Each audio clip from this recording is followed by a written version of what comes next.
Welcome back to the Poisoners Almanac podcast. I'm your co-host, Adam. What is up, my guy? I'm Rebecca. I'm here. Can I interest you in a meal? In a succulent Chinese meal. God. I have most of the vocal stems that I indulge in are probably from what we do in the shadows. 100%. And then You random. really are in New York City. And and then random stuff. I don't know if anybody remembers, was it Looney Tunes? Where there's the rooster. And he's like, that's his name. And then I say. Sometimes I do that. Or what's the cat? A growl even. I forgot his name, but you showed that to me. Yeah, I can't remember. But random stuff, man. Random stuff. A couple of comments from Spotify.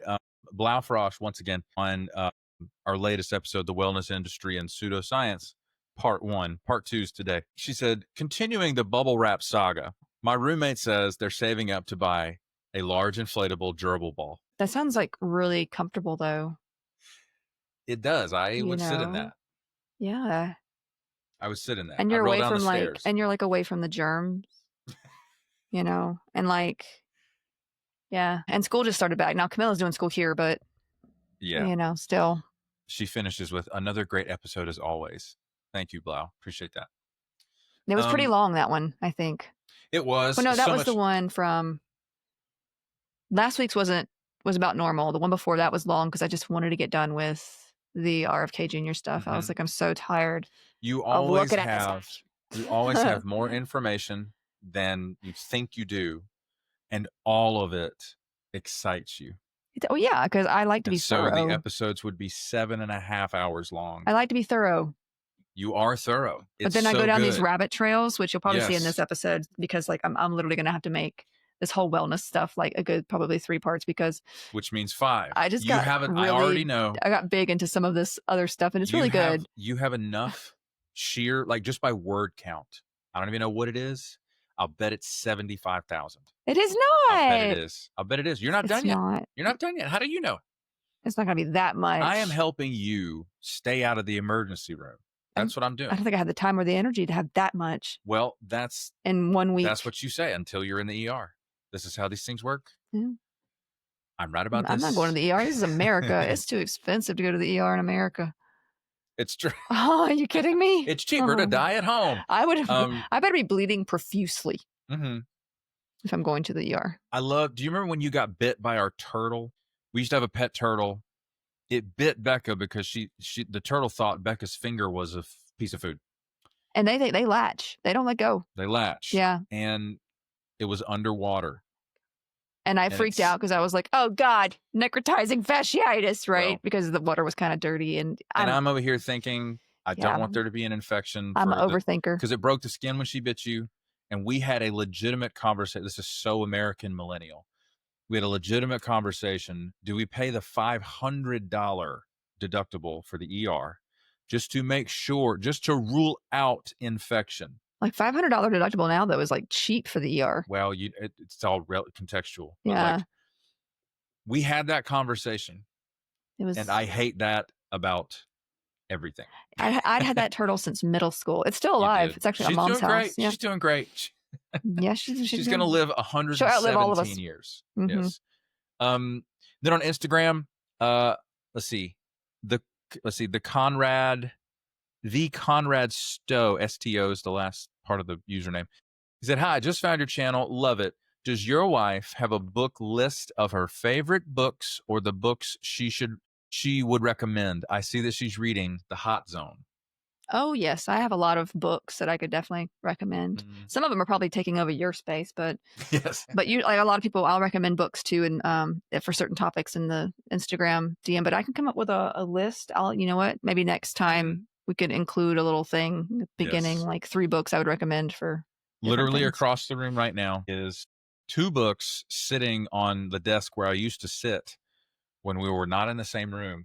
The one on top is the Radium Girls. Radium Girls. Correct. The other one is Wicked Plants, I think. And you know that from, she can't see the cover. It's covered by the other book, but she knows from the fact that it's hardback and the color of that cover, which book it is. Yeah.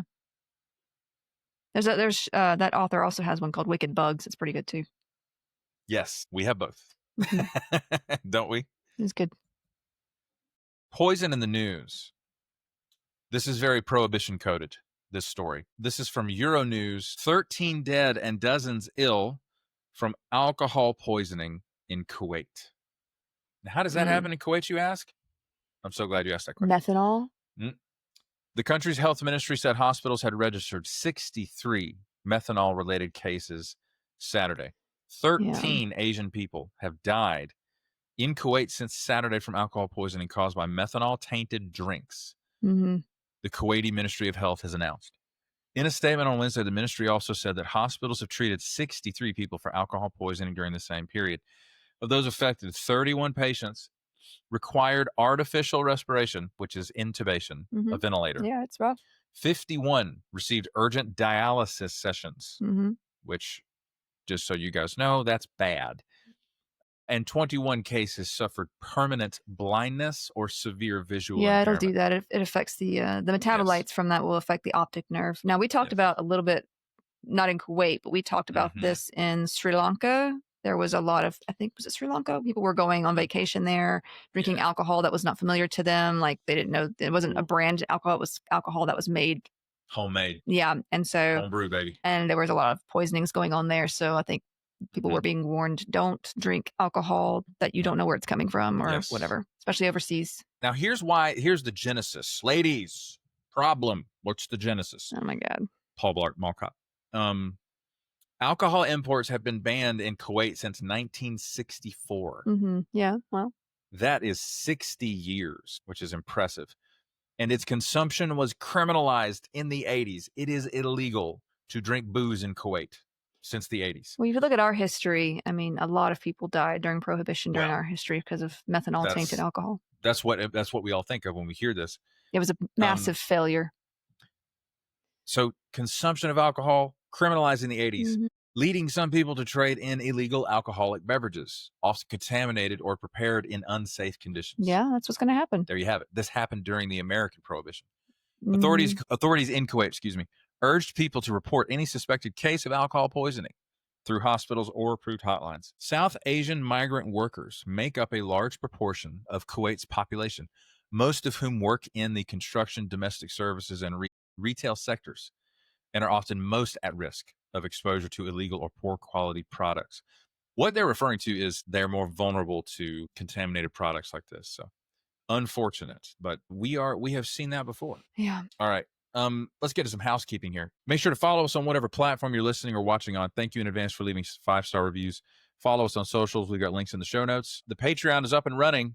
Let us know what kind of content you'd like to see on the Patreon. For a single United States dollar per month, you get access to perks, including weekly bonus episodes, which are all the rage. Everybody's talking about it.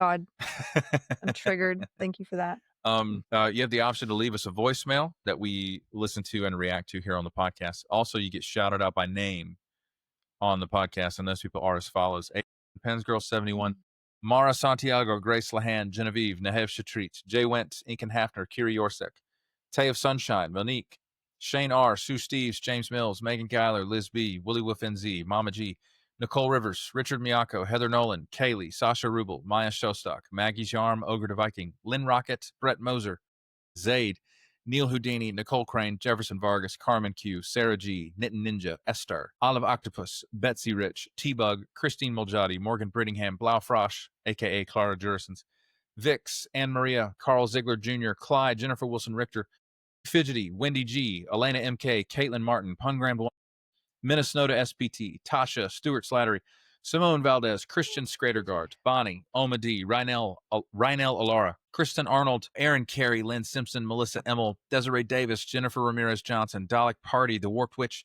Dizzy Dancer, Creative Otter, Yadmit, Supergirl Sway, Rachel, Anya Brandt, Ebby, Leah Marie Matson, Lady Digitalis, Jesse, Shay 10, Julia Franzoni, Sparks, Gloria Eichmann, Thomas Huff, From Strings to Things, Soy Kasumi, Jessica Gasparini, Robert Jr., Kate Lennon, Ron Mack, Donna Lancanese, Lauren Smith, Anna G, Serpentine Fire, Melanie the SLP, Stuart Lee, Solstice, Chris Millanak, Mackenzie Kennedy, Libby, Hetty, Hantapalooza, Lisa MN, aka Schmut, J Moon, Kelsey H, Paper Sky, and please welcome our newest patron, Hannah Cook.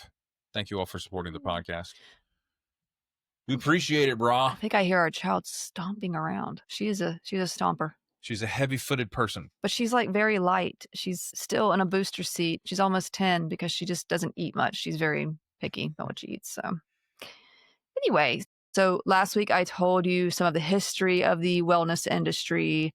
If you're one of our patrons, you've also heard the stories of Franz Mesmer with his animal magnetism, if you will, Daniel David Palmer, and also just recently Dr. John Kellogg with his interesting self. Now, we talked about the fraudulent lifestyle promotion of the Liver King, as well as fad diets last week and lifestyles that just ranged from money wasting to dangerous to one's health. So, and I have promised some pretty crazy stuff today. So let's get into that. Now, first, I want to go over the story of Belle Gibson while we're here. Mel Gibson? Belle Gibson. Gotcha. Although we could talk, Mel Gibson has his stories, for sure. Many of you out there have probably heard of this influencer. She, especially if you live in Australia, this is where she is from / lives. I don't know if she still lives there, actually, but Belle was this popular wellness influencer in the 2010s. And she was the creator of the Whole Pantry app and cookbook eventually after the fact. But she started by launching her Instagram in 2012. Remember 2012? A white woman's Instagram. Yeah. This was like 2012. Wasn't that when everybody was scared of the Mayan calendar? End of days or whatever. Yeah. So she was the creator of this. She started this Instagram in 2012 under the name @HealingBelle. And I think Instagram... Immediately no. I think Instagram was relatively new at this point. I think it first started to take off in like the mid 2000s. Yeah, like it was, Anyway. It was still its own company. It was not owned by Facebook at that point. Yeah. So Meta. She started this account claiming that she had brain cancer, and she began promoting holistic nutrition and lifestyle interventions as a remedy. Now, her content included inspirational quotes, live, laugh, love, posed selfies, if you will. I'm not good at posing. Like someone tells me like pose for something. You actually are. You just don't have any confidence that you are. Maybe. I don't know. Recipes for Buddha bowls.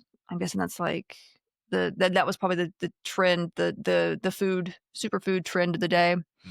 And superfood smoothies, got your acai smoothie. And don't get me wrong, it tastes good. A lot of sugar, but she was young, she was cute, vibrant. She looked amazing, especially for someone with cancer. So her followers, many who had cancer or chronic illnesses themselves, they saw her and her claims. And of course, it gave them hope because, look at her. So they bought into it. And within a year, she had at least 200,000 followers, and it would only grow from there. Now, in 2013, she launched her Whole Pantry mobile app, which was downloaded a good 200,000 times in the first month. And it was voted Apple's best food and drink app of 2013.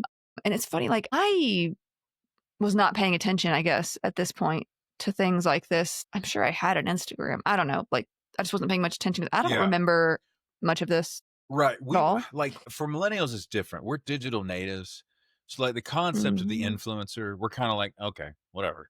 We've already learned that everybody's selling something. So anyway, so the app basically had some recipes and a shopping list feature and this conversion feature for like units, I guess, based on what you were doing, where you lived and all that. Now, she then wrote an email to this editor at Penguin Books, or at least their Australian office. And she got a book deal to make a cookbook based on her Whole Pantry diet stuff, which was published in 2014. She reached out to them? Yeah. Yeah. She's and then a hustler. They had like her come and have a meeting. Anyway, now she got $132,000 advance in Australian dollars. Brother. And the book was only released in Australia. There were planned releases elsewhere at that time, including like the UK and the US. But in that book, she included 100 recipes for healing, which abided by this sort of gluten-free, plant-based vegan diet, and basically wrote what she'd been telling all of her followers online on her social media. That was her intro, was what she'd been telling everybody, and called it The Story So Far. The Story So Far. Now, she wrote that in June of 2009, she received her diagnosis. This is what she wrote in the book and what she was telling everybody. She stated, and these are her words, "I will never forget sitting alone in the doctor's office 3 weeks later, waiting for my test results. He called me in and said, 'You have malignant cancer, Belle. You're dying.'" She also claimed that That's she not how withdrew. they say that. You're Anyways. dying. Maybe she could have been watching a lot of, medical TV shows. They do a lot of things on those medical TV shows that are not. Mm-hmm. I've never seen a doctor spend that much time with a patient. I knew you weren't going to be able to help ever. A doctor putting an IV in. Okay, sure. A doctor getting blood from a patient. That's not that common. Sure. Anyway, I'm sorry. I'm not going off on my rant. She also claimed that she withdrew from chemotherapy and radiotherapy, like radiation, after 2 months, and embarked on a quest to heal myself naturally, empowering myself to save my own life through nutrition, patience, determination, and love, as well as vitamin and Ayurvedic treatments. What is, I don't know that word. It's an alternative medicine sort of situation. Oh, that's why I don't know. So yeah, Ayurvedic treatments, craniosacral therapy, which is some sort of, it has something to do with making your cranium sacred. No, it's like a musculoskeletal sort of thing. Okay, that's what I know. Yeah, like I read up on it and I was like, sacred cranium. I got it. So there's also a whole lot of other treatments that she was pushing. She essentially said she had cured her inoperable brain cancer with this diet and natural means. Now, she, of course, mentioned her many social media followers in her book, and she said they were drawn to her because of her authenticity and integrity. Meanwhile, the truth was, Belle did not have cancer. She'd never had cancer. And many of her followers who did have cancer were listening to her advice and leaving conventional medicine like chemotherapy and radiation like she said she had, in favor of this system that she said worked for her. And it looked like she looked great. So like people were like, well, if she has cancer and she looks like this, something. Yeah, she doesn't look, she looks great. I'm just thinking about the people who were really sick, who followed her and were like drawing inspiration from her. And I'm like, man, it makes me so angry as a healthcare worker. I'm like, you are grifting off of people who are terminally ill, most likely, and well, that's how she made it in this episode. So yes. Now, those with chronic illness were also choosing to forego medication and medical advice. One example was a young woman in the UK. Her name was Maxine. She told the BBC her story about how she became pulled into Belle's con. Basically, Maxine had been diagnosed with ulcerative colitis when she was 11, but it was difficult to get that diagnosis. A lot of doctors had just been blaming her pain on her period or hormones, the typical like, oh, this hurts. Well, it's probably just your period. But in reality, it was... it's not easy being a woman. In reality, it was ulcerative colitis, which sucks. It hurts. Yes. So she already had a rough history with doctors.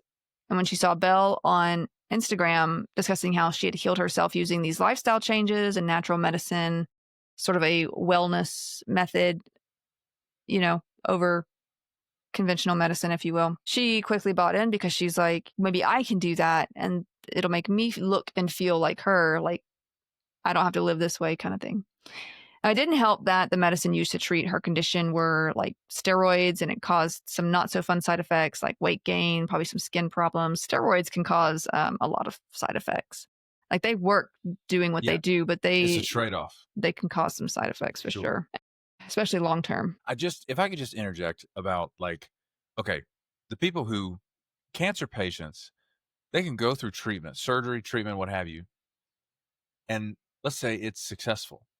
They survive, they're cancer free.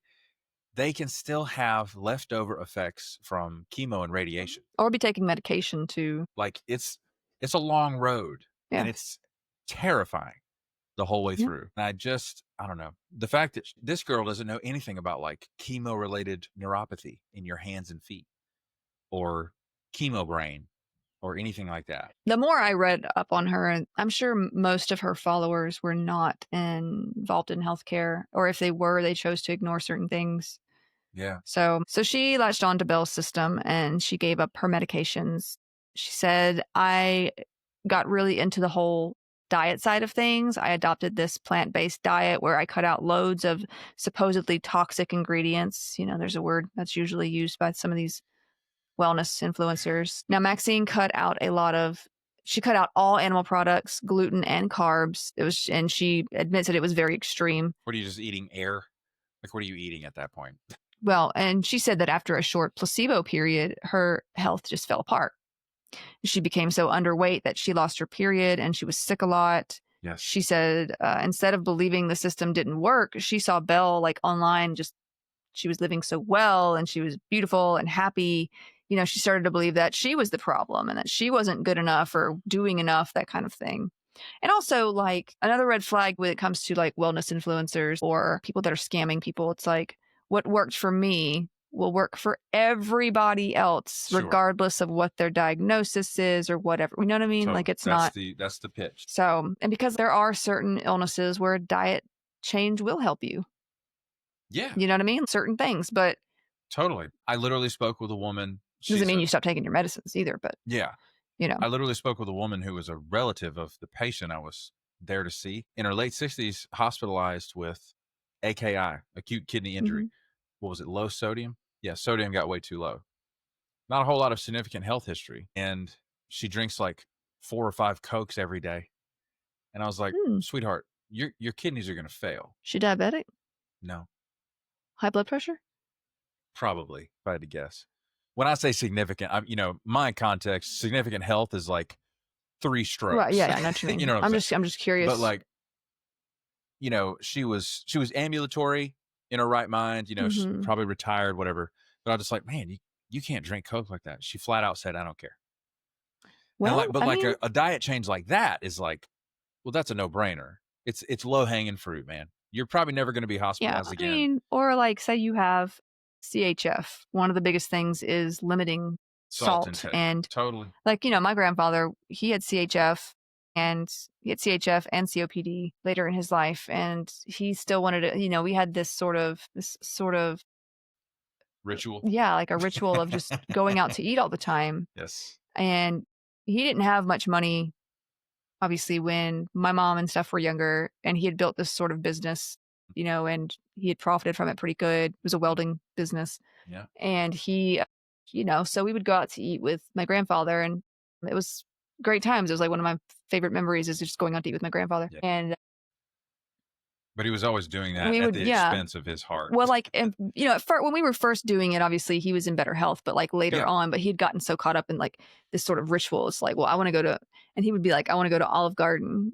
And Olive Garden, if there's especially, well, most restaurants, but Olive Garden, especially with the salt and thing, there's going to be a lot of salt. There's going to be a lot of butter. There's going to be a lot of stuff in there that's probably not the best for you, even if it looks great and healthy, right? So, but he wanted to go there, and the next day he was in the hospital with fluid overload because all the sodium. It was just the sodium from the night before, and I think he kind of knew there was a risk. He'd done this before, but it was like he wanted what he wanted, and he's in his 80s. Yeah, and it's like at that point, and you just have to kind of let people.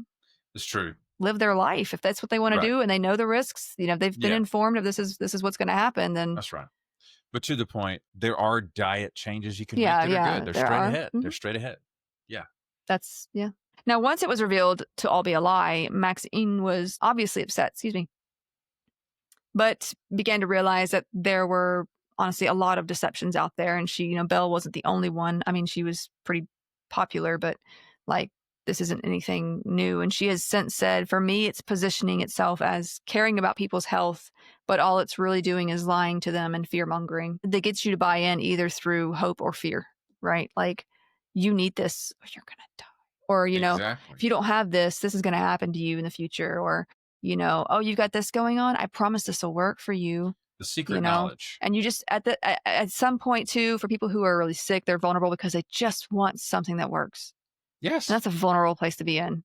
It's a very real place to be in. Yes. So it's very messed up for people to take advantage of that. Right. It's unconscionable to do this to people who are legitimately sick, because they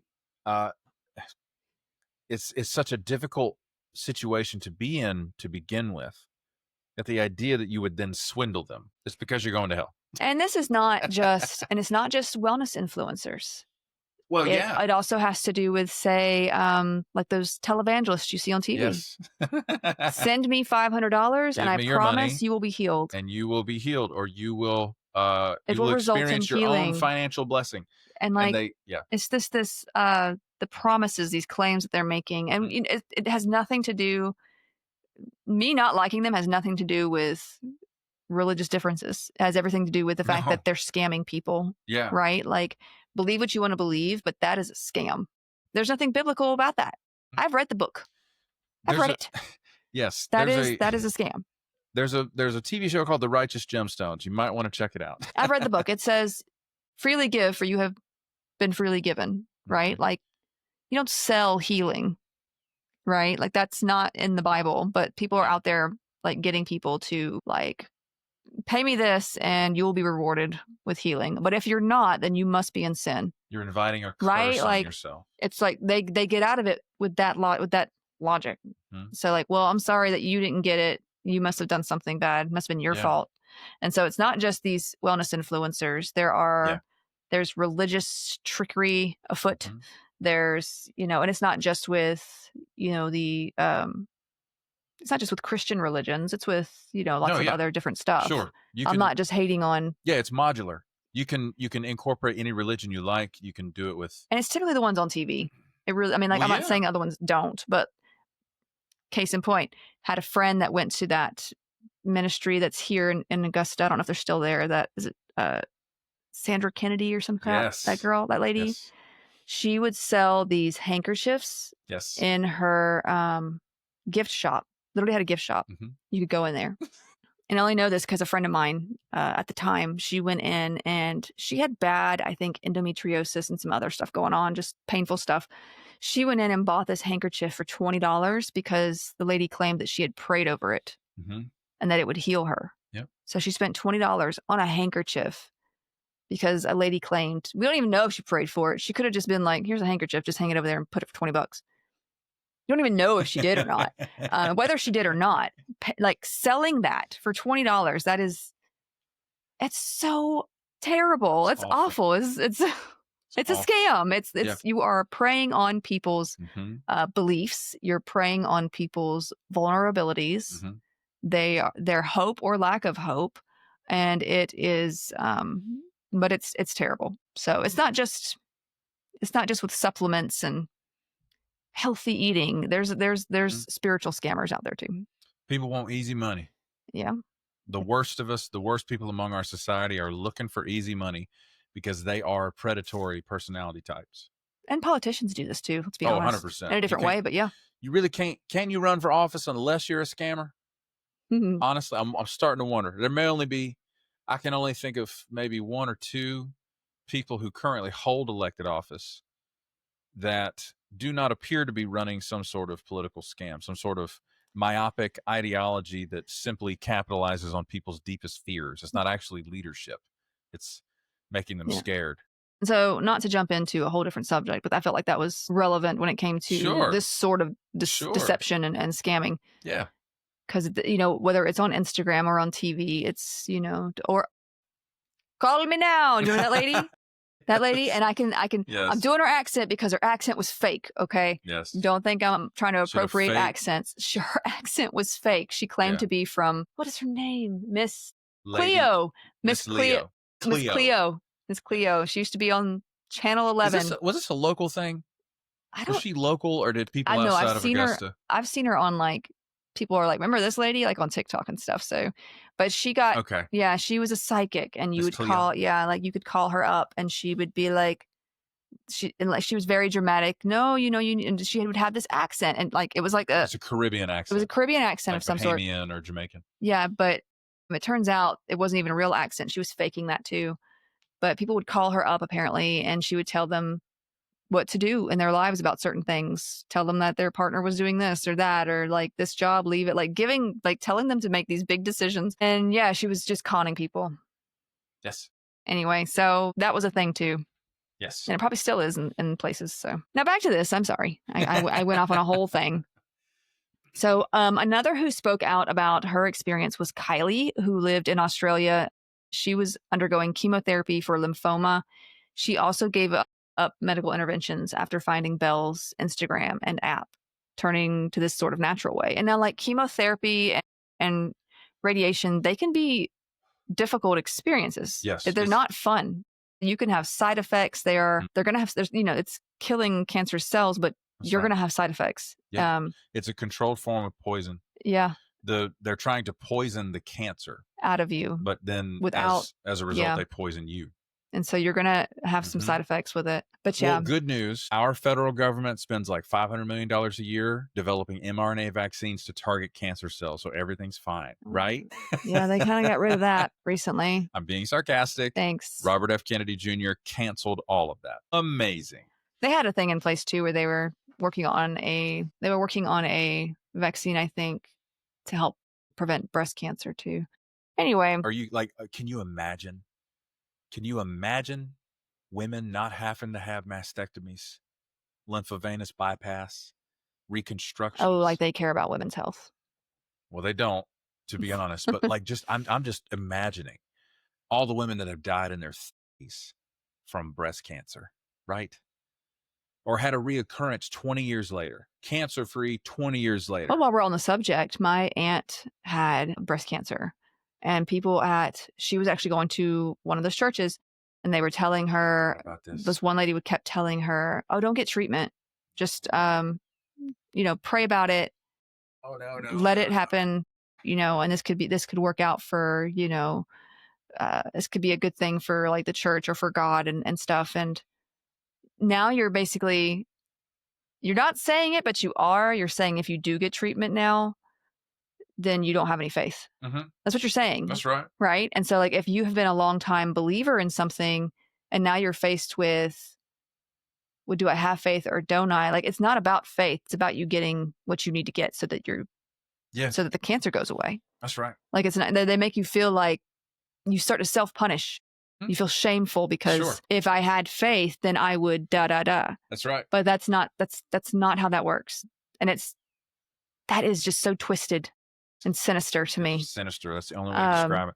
So it's part of, I think of the BITE model from Dr. Stephen Hassan, one of the world's foremost cult experts. Any group that tries to control behavior, information, thoughts, and emotions, BITE, BITE, that is evidence of a cult group or undue influence, to put it diplomatically. That's control of behavior. You should do this. And it's like, actually, you should mind your business. And I know that not every church is like that. I'm not against spirituality. No, I think healthy spirituality is good for a lot of people because they really, especially when it comes to mental health, it really helps people. But then you have stuff like this happen where there's going to be scams in every area when it comes to wellness, including the spiritual side of things. It just is. I mean, and it's not, we're going to get to some more stuff in a minute, but let me just continue because I know how I am. So, Kylie, she sees this woman, and who says she has cancer and she's supposedly in poor health. And again, she's beautiful. She's thriving. She's living. I mean, the girl is glowing. She's really pretty girl. Are you referring to Belle? Yeah. Right. She's a really pretty girl, and she just looks like she has it all. So she got $134,000. She had more than that for a little bit.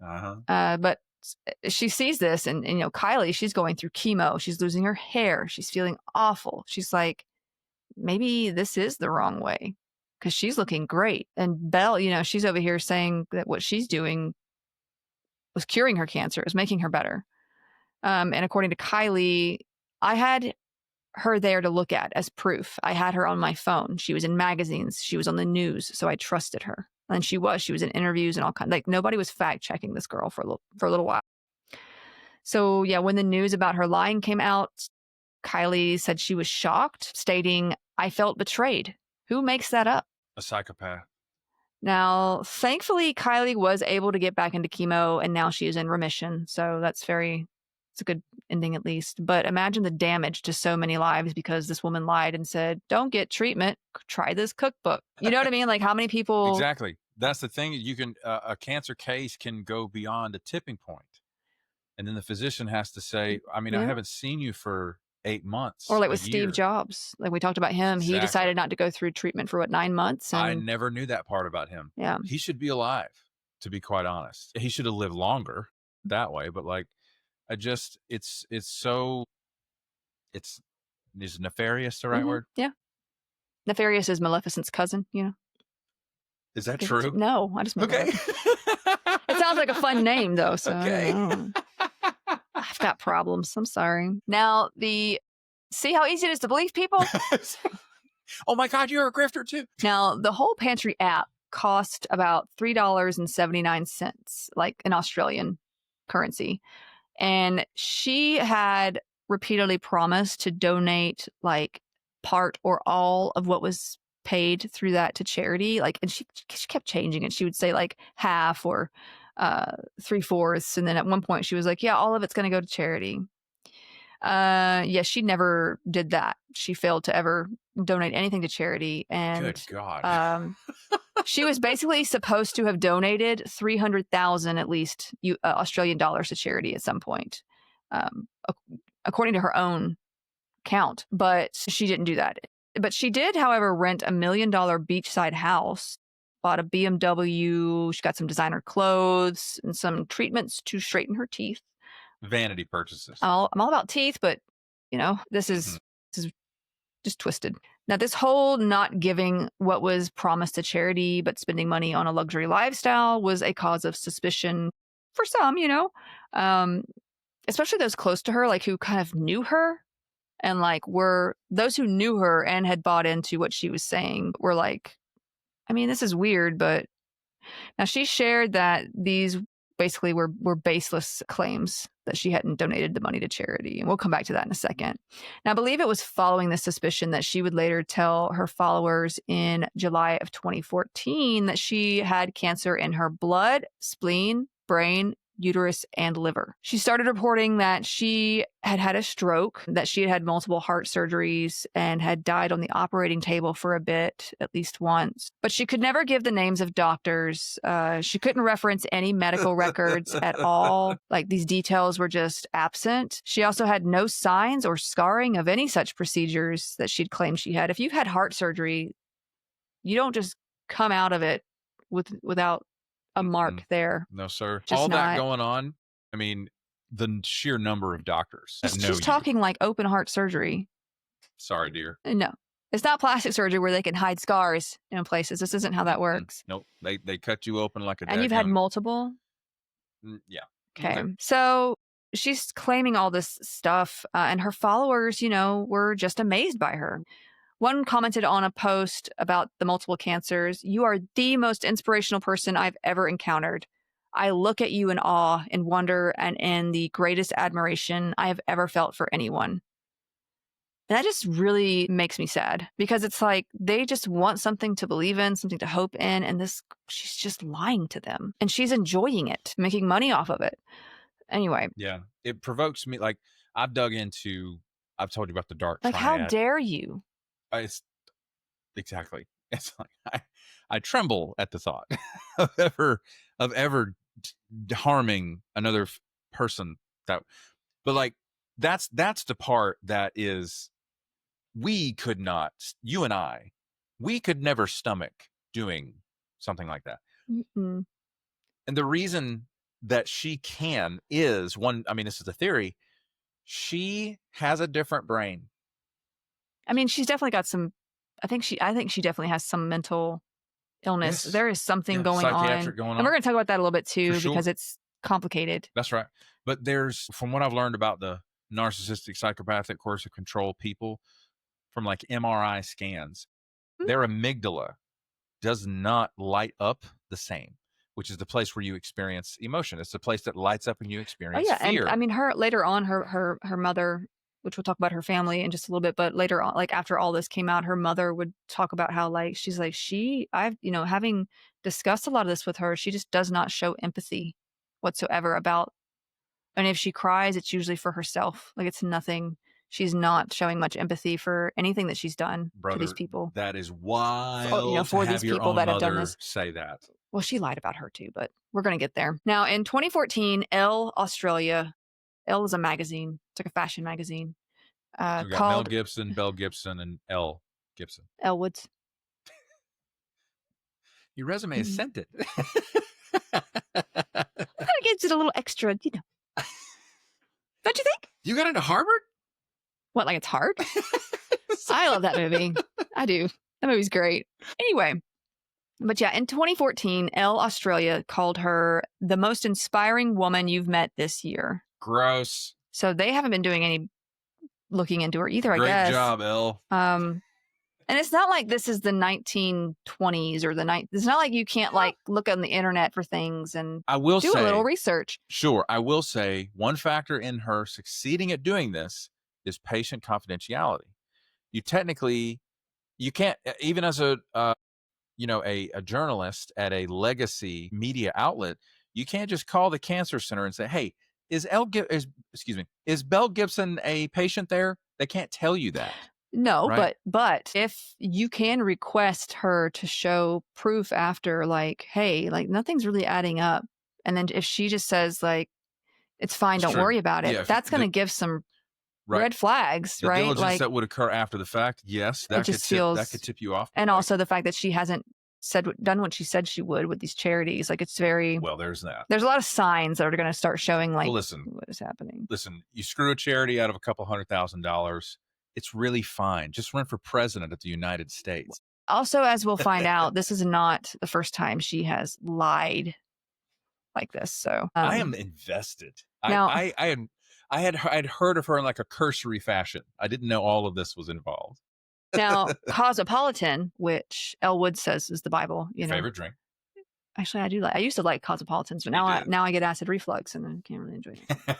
But Cosmopolitan, another fashion magazine for all those who don't know, bestowed their Fun Fearless Female Award on her around that time too. Brother. Now, all right. Now look, these are major magazines. They should have the ability to look into some of this story, right? Interview a few people maybe around her, make sure that she's. But then again, she's also been supported now by Apple with the app and also Penguin Books. So it looks like, well, if they support her, then it must be fine. She's been vetted. It's okay. So yeah, by 2015, she had made more than $1 million Australian dollars from the Whole Pantry app and cookbook. And she was working with Apple for a version of the app for their new Apple Watch coming out. She was also continuing to blog and post on her social media pages, Instagram, Facebook, probably, et cetera, at this point. Now, in interviews, Gibson claimed to have had, like I said, brain cancer, blood, spleen, uterine, liver, and kidney cancers, which she falsely attributed to a reaction to the Gardasil cervical cancer vaccine. So look, more damage being done. Like, oh, don't get this vaccine because it'll give you all of these cancers. Jesus Christ. I feel like I'm taking crazy pills. Which Gardasil, it says cervical cancer vaccine. It's the vaccine for HPV, which can cause cervical cancer. So I do want to. You're saying HPV can cause cervical cancer. Yes. That's and what you're saying. Gardasil is the HPV vaccine. Right. I just want to straighten out, make sure that that's. Yeah. I'm just being straight. super, super clear there. Exactly. Now, when the book was launched in November 2014, Gibson claimed in its preface that she had been stable for 2 years now with no growth of the cancer. But then she told media outlets that the cancer had reached her liver and kidneys. And 3 months earlier, she had posted on the Whole Pantry's Facebook page that her cancer had spread to her brain, blood, spleen, and uterus. So she's just very inconsistent with her story at this point. Some closer to her did suspect something wasn't right. Like one friend of hers at that time had told the press that she was at a birthday party, I think, for Belle's son. I don't know if I mentioned this. She has a son. That'll come up. That'll come up in a minute too, though. We're going to get there. Okay. I was trying to get through some details. Yes. And then cover what was really going on behind the scenes. So, but yeah, this friend was at a birthday party and apparently she said that Belle just fell to the ground and looked like she was seizing. And so she like screamed for somebody to call an ambulance. And then Belle sat up like pretty quick, like she was fine, and was like, no, I'm okay. And she later claimed to friends that she just didn't want to go get conventional medicine at the hospital because, that would just... She faked a seizure in front of... Apparently it wasn't the first time. Or other, symptoms that she had faked here and there. But yeah, her issue was, I don't want to go get conventional medicine. And of course, if they'd taken her to the hospital, they would have been able to be like, there's nothing wrong with you, right? And everybody would find out. So of course she's like, I can't go there. And her excuse is, no, I'm healing myself. I can't go get this conventional medicine. You get what I'm saying. So yeah. Now she was in the process of expanding her brand past the app, book, into this website, assisted by her boyfriend/partner, Clive Rothwell, who was helping her take care of her young son as a sort of stepfather figure. And it's important to remember that she's being backed by Apple, Penguin Books. Like, yes, this she is has going on professional too. relationships with those brands already. Now, the son I mentioned, she had him when she was 18 by a different man. So when I say stepfather, like that's what I mean. And from my understanding, Clive Rothwell, her boyfriend/partner at the time this was all going on, he had no knowledge whatsoever that she was faking it. We're going to come back to that in a minute, but it was that she was faking it or that she was ill? No, she'd been telling him the same lies. Okay. Someone went to the Sydney Morning Herald with a tip concerning the whole fundraising fraud in like 2015, raising these suspicions over Belle's other stories, like, well, she's lying about this. What else is she lying about? And claims. I think there was even one family whose son had either cancer or something, or leukemia or something, which, and she had said she was fundraising for him and they had never heard of her. Like it was messed up. Messed up. Wasn't there? Who's fundraising for us? Wasn't there a politician in office? He lied about everything too. They should be friends. He lied about his name, his experience. Santos? Yeah, and they just kind of like, well, let's just forget about him. Didn't he raise money for like this dog that had cancer? It was a veteran's service dog or something. It's laughable. And then like he took the money or something. Wasn't that him? Yeah, I think it had to do with campaign finance infractions. He took money that was donated to his campaign, and I believe he used it personally. Well, there was a time he raised money for this veteran's dog that was dying or something. Said he was going to give him, and he never did. It's amazing. They would be friends probably. Maybe they are. Who knows? Anyway, so yeah, someone went to the Sydney Morning Herald. Investigative journalists Bo Donnelly and Nick Toscano started looking into her past, digging into everything that they could find, things that people should have been doing. Donnelly and Toscano wrote in the Sydney Morning Herald, March 8th, 2015, about the influencer's failure to donate the promised funds. Now, 5 charities for which she'd allegedly fundraised had no record of Gibson's donations. 4 of them didn't know a fundraiser had happened at all, including that, one family. Gibson hit back via Instagram against incorrect claims and assumptions and blamed a cash flow problem. Now, these investigative journalists also discovered that prior to 2009, this is before she had like this stuff going on, her like Instagram and all that going. And this is also when she claimed that she had received her brain cancer diagnosis. Mm-hmm. Belle was actually big into the skating scene, and she had moved to Perth in Western Australia at this time, where she got a job listening to medical claims at a private health insurance company. So, oh my God, she started writing on skating forums that she herself was sick with terminal brain cancer. Even then, at this point, she would post updates on there a lot. One claiming, "I just woke up out of a coma type thing." People don't have comas at home, sweetheart. Or she might have said she was in the hospital, but it's just very, yeah. It's not true. Well, she would have, if she's writing this, she would be insinuating that she was at a hospital, because she says, "The doctor comes in and tells me the draining failed. I went into cardiac arrest and died for just under 3 minutes." The draining. Okay. The draining. It sounds like a dystopian future Netflix series. In early 2010, this is when she was pregnant with her son, she told this same story to the parenting forum, What to Expect. Like she was on there, I guess, telling lies about things. So she's still alive. She was on the forum to ask questions. Yeah. She was Well, not. she's going from place to place. As for her childhood, we need to go back for a minute because we have to pick through what she says was true. No. I'm just going to further back. And what has been confirmed to be true. Okay, so stick with me. No doubt. Annabelle Smiley, should probably lie about that too. 2 L's? Smiley, was born October 8th, 1991, which is kind of funny because my daughter's birthday is October 8th. So. How dare she? In Launceston, Tasmania. Launceston? How's it spelled? Launceston. Launceston? Yeah. Australians in the audience, if you could help us pronounce that correctly. Launceston. Mm-hmm. So she told followers and interviewers that she was born in 1988, which is not true, obviously. She was born in 1991. So Okay. I don't know why she lied about that, but she did, like I said, have a child at the age of 18 around 2010. After gaining some fame and creating her whole pantry cookbook in 2014, she had fans believing that her childhood was full of hardships. In one interview in 2015, as well as in her cookbook intro, she had explained that she had grown up in a poor Brisbane suburb with her autistic brother. She was made to look after from a young age, giving up her childhood, as she declared, and her mother, who had MS, multiple sclerosis, and chronic fatigue. She claimed she didn't know her father, and that once she started school, her mother basically unloaded all household responsibilities onto her. And she says, these are her words, all of a sudden, I was walking to school on my own, making school lunches and cleaning the house every day. It was my responsibility to do grocery shopping, do the washing, arrange medical appointments, and pick up my brother. She also claimed that her mother changed her name 5 times when she was younger, like including their last name to Gibson. Like she says that I don't know why she said all that, and she also claimed that she left home to live with a friend at 12 years old and dropped out of school in grade 10. So there's all the claims about her childhood.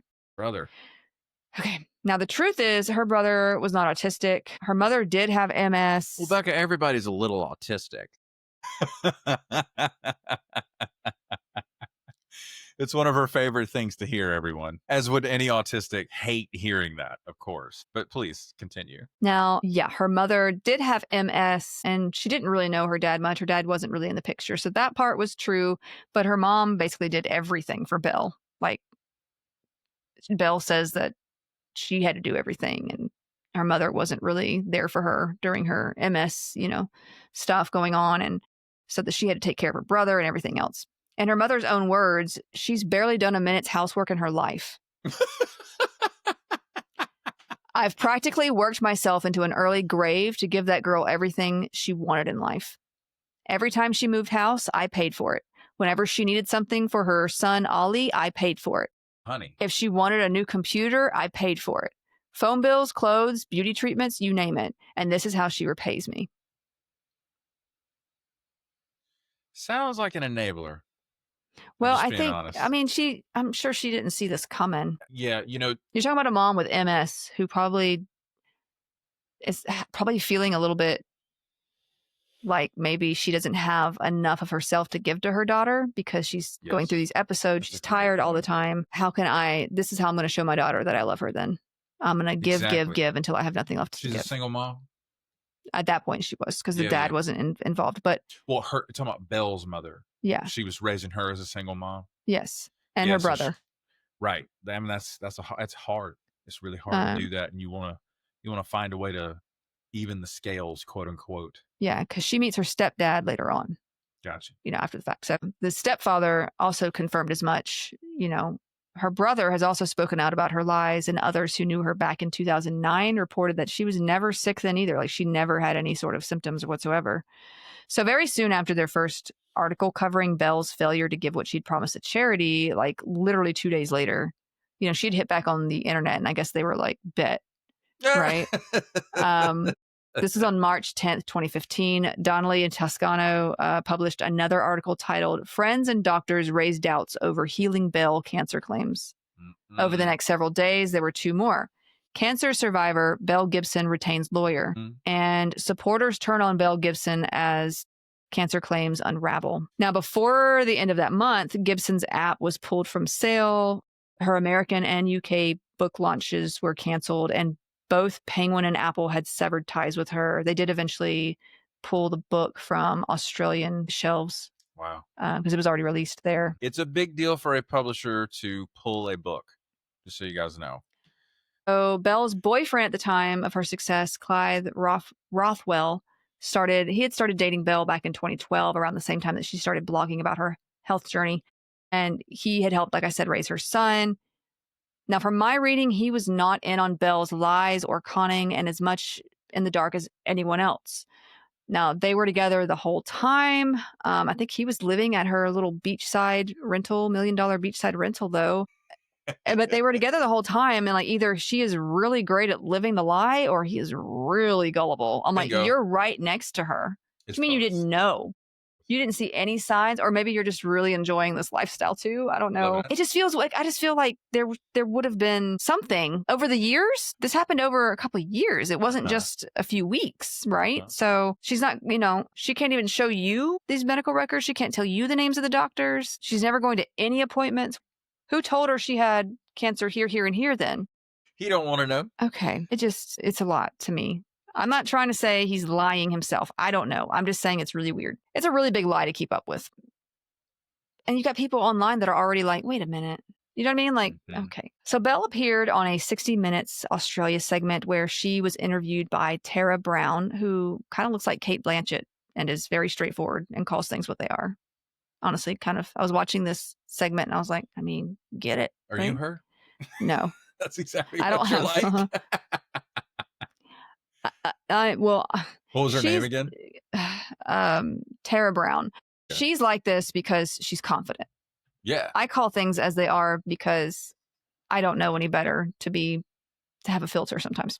There's a difference, okay? I remember her. She's great. She's pretty cool to watch. But you can actually watch the segment on YouTube. It's justifiably brutal. But Bella reportedly received like $75,000 for this interview. Like, they paid her for this interview. Now, after this interview aired, Belle basically got rid of her socials and sort of disappeared from social media altogether. Like, she just scrubbed it all. Now, in September of 2017, Belle was fined 240,000 Australian dollars by the Australian government for misleading readers about donating money to charity after she was found guilty of 5 breaches of consumer law. Now, the judge decided that she likely had some mental disorder in which she really believed she had cancer at some point.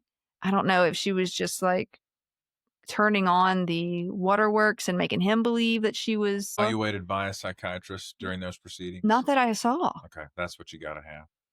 And so, I mean, if she was, I didn't mention this in here, but that's a big jump to take. Because usually it'll say like she was diagnosed with this, this, and this, but it never said anything like that. And she denies having anything wrong with her. Criminal insanity is a completely different defense approach. You know what I'm saying? Well, like even if she is not fit. It's also very rare to actually get a criminal insanity like excuse on your. But the way that that makes me think. It just feels really. She can't stand trial. What are you saying, brother?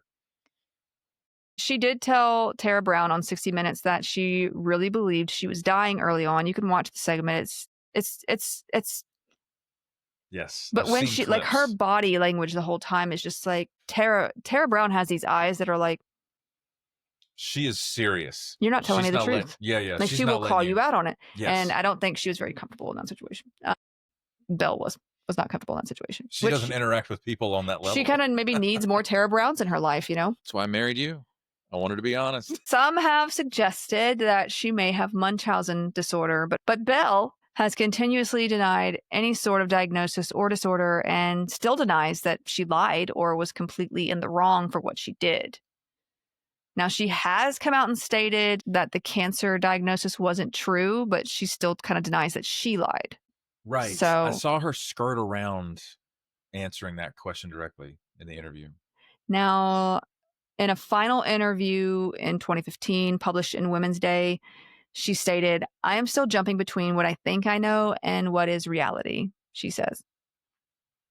"I have lived it and I'm not really there yet." She kept up this whole thing where she's a victim in this story too. I thought I was dying and I don't really, I'm suffering too because now I have to figure out what I believe about myself now. Now, she did officially admit to the cancer claims being untrue, but still referred to 2 men who says did she says did tell her she had cancer and were like treating her for such with this machine that she describes as kind of being capable of both like diagnosing and treating cancer. Sure it is. The stories just don't make any sense. And while she did lie and lead on hundreds of thousands of people, influencing them to take dangerous actions, Apple and Penguin had backed her story without really looking into it at all. Penguin was actually fined $30,000 for not doing their due diligence there and publishing the book. From like legal proceedings? Mm-hmm. Brother. And Apple was just like, I don't know what you're talking about. I'm kind of down with the Australian government. They're like, you know what? You're going to pay us $200,000. So now Consumer Affairs Victoria sued Gibson in Melbourne federal court in 2016 for violating Australian consumer law. Gibson never showed up to any hearings. She was found liable nonetheless. She was fined $410,000 in Australian dollars for misleading conduct regarding her health and charitable donations. Now, Belle told them she could not pay as she was broke. And in May of 2021, authorities began to seize Belle's assets after the fine issued by Australian government remained unpaid. Yeah. It is still unpaid, though. At least couldn't happen to a better girl. She's just walking around though, and nothing's really been paid back because I guess she ain't got nothing. But so all of the judgments against her have been strictly financial. There's been no prison time or interesting. Mm-mm. Now, during one of the search warrants performed while seizing assets, there was this video found of her wearing a headscarf, and she was speaking like part English, part Oromo. I hope I'm saying that right. I'm sorry if I'm not. And announcing that she had been adopted by the Ethiopian community in Melbourne after volunteering with them for 4 years, and that she considered it a gift from Allah. She was speaking to this interviewer and kept referring to herself as Sabantu. Like, I guess her Ethiopian name is what she was referring. She was saying that was her Ethiopian name, and she kept talking about Ethiopia. She kept referring to it as back home while discussing like political issues there. It's really weird. Now, what? The president of the Australian Oromo Community Association in Victoria said that Belle is not a registered volunteer, community member, or working with the community in any way. She continued that while she had seen her a few times, no one really knew who she even was. She was just, it's weird. I don't get it. She's setting up another grift. Yeah. I don't know. She's embedding herself, trying to There embed is herself. something mentally going on with her. I mean, she's obviously a pathological liar. But now, ironically, 3 years before her own scandal broke out, she had posted on her Instagram, "You have serious mental health issues if you conjure up lies, situations, health issues, struggles, or add an unreasonable amount of detail to keep things interesting. Make it your way of creating interactions or to satisfy and keep up all the other lies you've told. Grow up, calm down, live simply, shut the F up, and be normal, in other words." Belle said that? Yeah. What? That is a long sentence without much punctuation. My sister in Christ. No. So now there's apparently a Netflix documentary called The Search for Instagram's Worst Con Artist. It came out in 2023. There's also a dramatized version of these events on Netflix called Apple Cider Vinegar. Mm-hmm. Came out in 2025. We need to talk about another lady who is definitely not Belle Gibson, but she's interesting and famous for another reason. We're going to talk about Gwyneth Paltrow for a minute. Let's go. Okay. I'm so excited. Goop. We need to talk about Goop. Goop. And I have nothing personal against Gwyneth Paltrow. Oh, I do. She is allowed to live her life however she wants to live her life. If I see her on the street, I'm just kidding. I don't. And she, she's got the money. If she wants to, she can believe whatever she wants to believe. That's just, but there's a thing that she's been doing, which is sort of putting some information out there that isn't correct, or there's just she has a whole like industry based on some interesting claims. So let me just do that. So she launched her Goop company thing in like 2008. I think it started as like just blogging or a newsletter or something. But as we know, Gwyneth Paltrow, she's an actress. She does have an interesting lifestyle, and that's her thing. She do whatever she wants, as far as she has told the public, at least anyway. Now, Goop started as, like I said, a newsletter. she had basically focused on this lifestyle, and it became a whole brand and is now this lifestyle/wellness company. And there's a website inside. You can find these products that she recommends, making some interesting claims for pretty ridiculous prices. And I'm just going to mention a few products and practices that may have some more use in a mature crowd. If kids are around, either skip forward or come back later, or ask them to put headphones on, because it's not really, really bad. I just want to say, so that people have a chance to know, that I'm going to mention a few things that might be more of an adult nature. Lynn Rocket, we're literally talking to you. And she may hear this and be like, it's fine, because like I said, it's not bad. It's not. Lynn, we're going to see your kids in just a little bit. We just don't want to ruin them. Thank you. It's not going to get descriptive. It's not going to get, what is it? Right. It's subject matter. Yeah. It's just, it's the products. Okay. I'm talking about. This is a content warning. Okay. The Jade egg. I had never heard of this until like Gwyneth Paltrow's brand had become associated with it. Do you know what the Jade egg is? Have you heard about it? Have you seen it? I roughly know. There's like know what it is. It's been, I'm sure you may have seen it on like social media here and there. Yeah. Or people talking about it at least. Mm-hmm. They're also known as yoni eggs. These are like egg-shaped gemstones or polished crystal that are for vaginal insertion. So yeah, the jade egg is just made of jade, or it says it is. I mean, you hope it's what it's made of, what it says it's made of, I hope. But there are other places you can buy these things from, and God knows what they're made of. And it's just, they could say anything on certain sites. Okay. They just can. And I just, you got to be careful with, honestly, you shouldn't be putting this anywhere near your. Don't do that. Vagina. Either way. Okay. So now there's also a rose quartz version. Not that you need to know that, but there is. So Gwyneth Paltrow promoted these on her website in 2017. The post has since been removed on the website, but you can actually go on you can go on the Goop website and still buy it there. Technically, and the rose quartz one. Yeah. So you're supposed to put this egg rock thing inside that space. And according to to those who advertise it and promote this sort of thing, you're 12. Leave it alone. Sorry. I'm just trying to be. You make it sound absurd, which it is. I'm just trying to make sure I'm not overly descriptive if there's kids listening too. I don't know what people want me to say when it comes to children knowing certain terminology. So I'm just doing my best here. Okay. Just in case. It's not hygienic. It's not hygienic. It's not.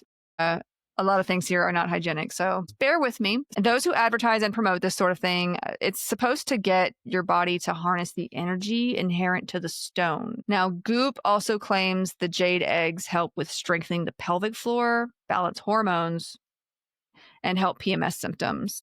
The makers and sellers of these eggs, rocks, whatever, gemstone yoni, they have their own website, I think, have stated, when inside you, yoni eggs work as little energy healers to help women transform stored trauma, spiritually renew their womb space,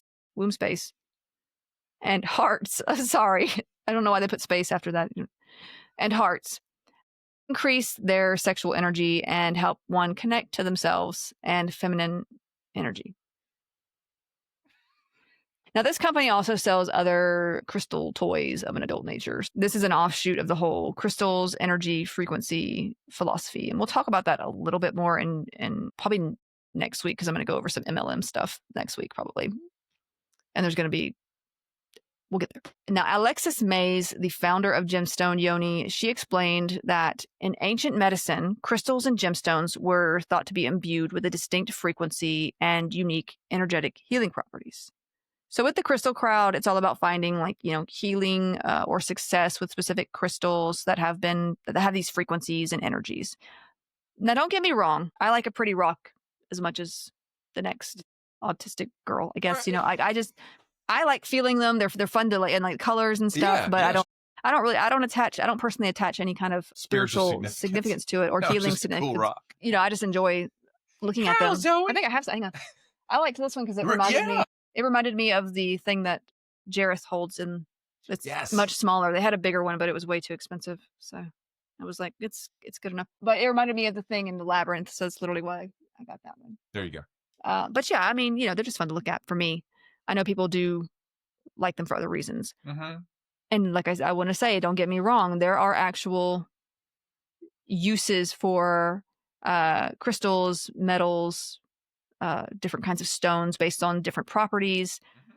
Quartz, for instance, is used in a lot of medical equipment. Totally. Because of its piezoelectric. Thank you. Mm-hmm. Piezoelectric properties. And so we'll talk about a little bit more about that next week, but I'm just there is some use in medical equipment, like ultrasounds too, with this kind of thing. But here she is basically only going with the whole energetic healing properties with that kind of thing. So yeah. But you know what? If you like the rocks and you like them for spiritual things, get all the rocks. Hey, totally you. Live your life. Live your life. Just don't lie about having cancer. Yeah, they don't. They don't cure cancer or ADHD. There's some that say like if you have ADHD, this is gonna. I'm like, what if you lose the rock because you have ADHD? What? Like I would lose it. Anyway, so this is more of a spiritual philosophy. I'm pretty sure this whole jade egg thing is honestly more of an outlier. You don't hear even those who enjoy the whole crystal thing, doing the crystal stuff. Like they don't. Most of them are not going with the jade egg thing. Like you're not sticking it in a place that you're not putting it in an orifice. But right. I'm thinking of that. I'm thinking of that store that we went to in on the coast. Remember that store we went to? Yeah, they had the really heavy incense. It was killing me. Was it really? It was. Okay. I was like, Camilla wanted to look because they did have some pretty like jewelry and stuff. But like there was nothing in there like this. And they were all no. They didn't have no jade eggs. No, gosh, no. Yeah, they had like other metaphysical stuff, I guess you could call it. Right. But I would love to ask them about the jade egg, and they'd be like, "That's crazy. What are you talking about?" Yeah, we went in there because we were like curious, about some stuff, and I was like, "Oh, I wonder if they have any bracelets." And they had shiny rocks, and I'd like to look at shiny rocks. So, but yeah, they were, I'm sure there was more of a spiritual thing going on with them too. But yeah, they did not have jade eggs or rose quartz eggs. That'd be that's a bridge too far for the crystal lady. Well. You shouldn't be putting anything like that. And I'm pretty sure they would tell you this too. You probably shouldn't be putting anything like that into an orifice. Great point. And especially like in that area too, like it's just the pH in there, it has its own pH. It has its own system. It can break down certain substances. Yeah, you putting like something like this up there, if it has some sort of toxic substance on that crystal stone, or if it's made of something that they're not telling you about or whatever, it can cause a lot of problems. It can cause problems without that because it can mess up the other stuff going on in there. Yeah. Which I won't go into detail, but. And that's a mucus membrane. Yeah. That can absorb things. So you can't be willy-nilly about putting things in there. And also things can get lost. Oh God.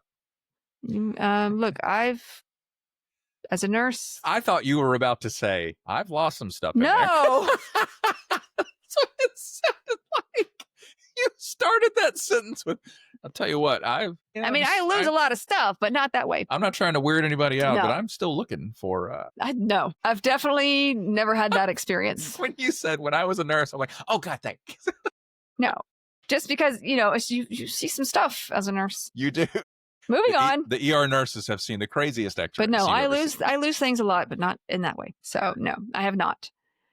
Now, yeah. So most of the crystal crowd is probably just as weirded out by this sort of thing, but everyone has their own philosophy. The only issue I have is when scams like this come along that can be harmful, Sure. And we're going to talk about this sort of thing with essential oils next week too. Now, obviously, there is no scientific evidence of this helping anything, and it can actually cause harm because of how sensitive that system, like I said, down there is. Such things like these foreign bodies into areas can, like I said, affect the pH, lead to infections, possibly even those things getting stuck where you'd have to go get it out. Now, some of the sellers of these egg rocks, whatever, also claim that ancient civilizations used jade/crystal eggs like this, and that it's been a thing for 5,000 years or so. This is a false claim. There's no historical evidence whatsoever that this is the case. One company has advertised it's estimated that women have been practicing with stone eggs for over 5,000 years. Empresses and concubines of the royal palace of China used eggs carved out of jade to access sexual power. Again, there is no evidence of this anywhere. Did ChatGPT write this copy? I even found a study that was published in 2019 where a team of researchers reviewed more than 5,000 jade objects from Chinese art and archaeology collections to explore the merits behind any such claim. They found nothing and concluded that this claim is just a modern marketing myth. If you want to go look that up, the title is Vaginal Jade Eggs, Ancient Chinese Practice or Modern Marketing Myth. Okay, so whoever wrote that title understands SEO. Well played. So you can still find these jade eggs on the Goop website. They sell them for about $66 per egg. I'm in the wrong business. I'm over here working for a living like an idiot. It says they're made from nephrite jade. And like from the kidneys? All cells are final for obvious reasons. Mm-hmm. Now, I want to point out that there are other sites that sell these as well. There's some on eBay, Amazon. My search history has been a mess for a long time due to research on this podcast. So okay. I'm going to grab a computer just to see. It is whatever at this point. So I've gotten to where like I don't even care anymore. At first I was like, I'm going to get like somebody's going to come to my house and ask me questions. So yeah. Now the thing about this is they can tell you it's made of whatever. And how do you know? You could be using something like this. It's made up of something toxic and you wouldn't know. It's not listed. And I would say the same thing for supplements that you take that are not third-party tested. You may not know what's in there depending on where you get them. If you don't trust the source, there could be anything in there. So the whole idea is a scam anyway, but it could actually cause a good bit of harm, jade or not. Besides, it's just not something you even need. There are specialists out there that can help with pelvic floor issues and such if that's what you think you need it for. Anyway, Goop was actually sued over misleading claims on their jade eggs and fined $145,000. They had to refund anyone who had bought one. So they still sell it, but they had to remove some of the claims about it in the about section. So you can still buy it. It just removed some claims that were there before. Okay, rectal ozone therapy. Yeah, this makes the jade egg sound almost normal, to be honest. This therapy involves the injection of ozone gas into the rectum. Brother. According to those promoting it, including Paltrow / Goop, it reduces oxidative stress, detoxification, reduces inflammation, boosts immunity, and the elimination of pathogens. According to Goop's website, when ozone reacts with the water and proteins of your gut, it's absorbed into your gut wall and fills your bloodstream with oxygen-rich nutrients that increase your ability to combat sickness and slow aging. Or you could eat enough fiber. Well, all this sounds great. We don't have any proof of this. The FDA has declared ozone a toxic gas, and it has no known useful medical application. However, I have seen some recent animal studies on the use of ozone therapy. I'm not sure what all that's about yet. According to the U.S. National Code of Federal Regulations, in order for ozone to be effective as a germicide, it must be present in a concentration far greater than that which can be safely tolerated by man and animals. They've also stated, although undesirable physiological effects on the central nervous system, heart, and vision have been reported, the predominant physiological effect of ozone is primary irritation to the mucous membranes. Which is literally where they're putting it. Amazing. This makes sense to me because we know that inhalation of ozone gas has caused inflammation to the airways and it can lead to pulmonary edema. So that's we deal with O2, not O3. And even O2 you can get too much of. It's true. The oxygen we breathe in, we don't breathe in pure oxygen. No, it's air. It's actually mostly nitrogen, yeah. Totally. It's just a great study in how chemistry works, or biochemistry. The drastic difference between a diatomic O2 molecule and then the O3 molecule. They do not interact the same because the electrons behave differently in their outer valence shells. Well, it's so smart. And there's things like O2 bars too, where people are like, you'll get more energy if you come get this oxygen. It's like, no, brother. Unless you have COPD and you have been prescribed oxygen, it's not going to do you any good. It's similar to football players breathing oxygen on sidelines after they've come off of the field. I mean, they've been running all over the place, but you're just going shopping. I don't know. It just doesn't make any sense to me to pay for that kind of thing. But I mean, she probably has tons of money, so it doesn't really matter. Of course, she's going to be trying all. She's bored. She's going to be trying all kinds of stuff. Permanently wealthy. They also state on their website, this is the U.S. National Code of Federal Regulations, A number of devices currently on the market generate ozone by design or as a byproduct. Since exposure to ozone above a certain concentration can be injurious to health, any such device will be considered adulterated and or misbranded. Now, Paltrow said she was dealing with, and she said she was having fatigue and brain fog. And so, honey, you're just bored. You're rich. well, You don't have anything to do she in said life. she was dealing with long COVID. And I don't know if she was diagnosed with that or what, or if I don't know how she came to that conclusion. So I don't know. But her chiropractor, Will Cole, Red who flag. I think also has a podcast from what I've read, he helped her put together this sort of long COVID treatment that involved this rectal ozone therapy, as well as some other things. And he sells these gut supplements that are close to $200. He also sells a toxin test for $724. Now, for a moment, while we're on this, those online toxin tests, allergy tests, genetic disease tests that you just find online, those are not really accurate or worth what they cost. If you're looking to test yourself for something like that, you should really ask your doctor, get a specialist. Or It's just, you would not believe how easy it is to scam people with these tests. Because here's the thing, if something comes back positive, oh, you're positive for this, you need this supplement that I happen to sell. That's just how that works. It's almost like I'm making it up. And if you've done that before and you got this sort of thing going on, I would get a second opinion for sure, because a lot of them are not accurate. Sometimes they're just scams in and of themselves. What expertise of the respiratory system does a chiropractor have to be prescribing a treatment regimen for long? Well, you weren't here for the bonus episode. I forgot about that. So in original chiropractic medicine, okay, with Daniel David Palmer, who said he got this practice from a doctor who had died 50 years before. He was big into spiritualism. So he got his info on chiropractics in a seance. It's so good. But he also was a follower of magnetic healing for a time. So putting it together, he wanted to create this whole religion of chiropractics. I don't know what's taught in chiropractic school these days. I don't know if this whole thing I don't know if it's different now. I don't go to a chiropractor. I've only been to like one, and that was because I had to, because of insurance, whatever. And from what I've heard, there are some chiropractors who still think the same way as back then, anti-vaccine and a lot of that stuff. And the original, I guess you could say doctrine, because he wanted it to be that. You could fix anything by, I don't want to say manipulating or something to do with the spine, because in so doing, it's almost like the magnetic healing. If you've got something going on, it's because there's a subluxation or something in your spine. Vertebral subluxation is what he kind of termed it. And if we can just fix that, it's going to fix that issue too. So for them, it's all about this sort of mixture of, or at least for him, it was all about magnetic healing plus the whole spinal column being sort of the frequency changer of the body, I guess, if that makes sense. It does not. Well, I'm following you. It just makes no clinical sense whatsoever. The man was into spiritualism. He got this from a dead guy, a ghost.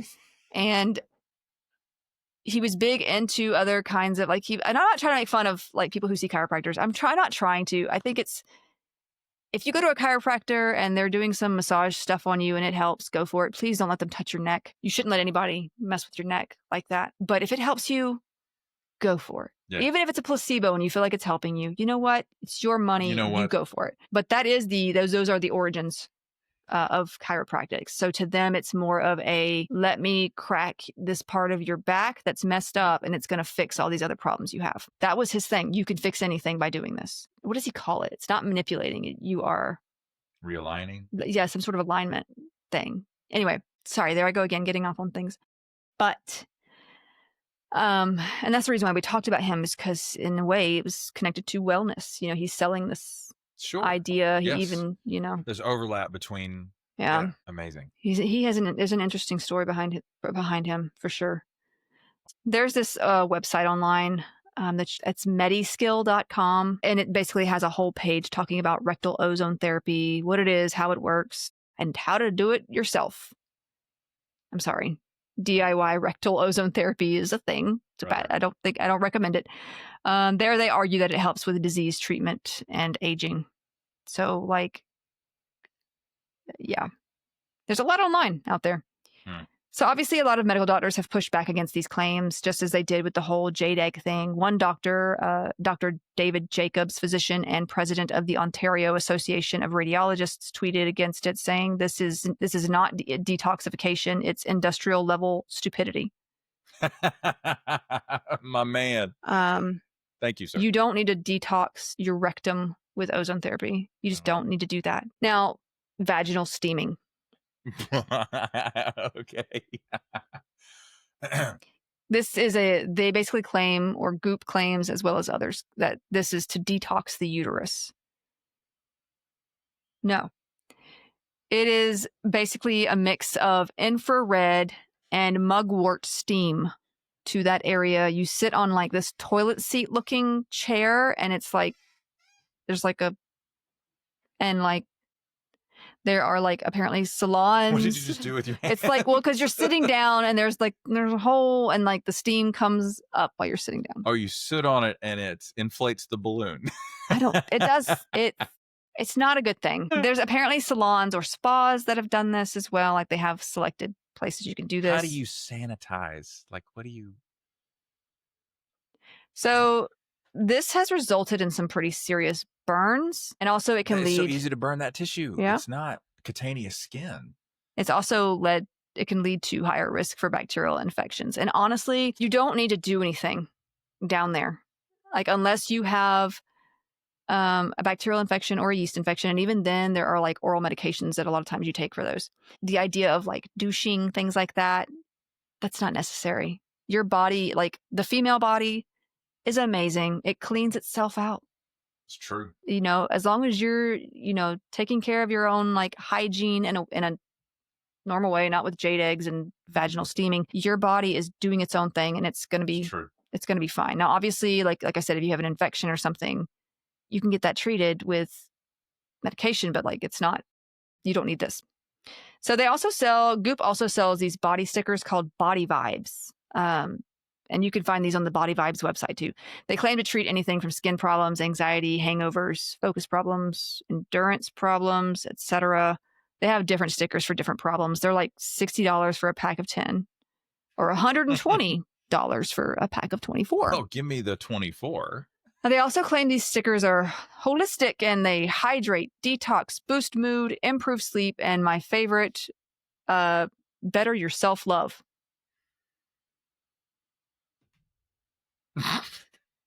If you want me to test that, I can test that. And how do they do this? The main site for the Body Vibes stickers says they rebalance the energy frequency within our bodies through stickers. What does that mean? Now, Goop also claimed that these stickers were made from the same material used to line NASA spacesuits. What does that have to do? Just say the Shroud of Turin. Let's just go for the, Technically, they said they were made from the same conductive carbon material that NASA uses to line spacesuits, and that they could possibly come pre-programmed to an ideal frequency, allowing them to target imbalances. I don't even know what that last claim means. Can we meet the guy at the factory who's pre-programming? I don't even know what that means. I don't even know how you would. I don't know what that means. NASA got involved, and they were like, no, babe. Is it really? Basically, when contacted, they probably don't even go. I'm sure they don't go to the Goop website, and they're like, they're lying. They probably got way too many more things to do. Probably reached out to them. Yeah, but a rep for NASA said that NASA spacesuits do not have any conductive carbon material, for one. Goop then pulled that claim from their site, and Body Vibes sent out an apology stating, "We apologize to NASA, Goop, our customers, and our fans for this communication error. We never intended to mislead anyone.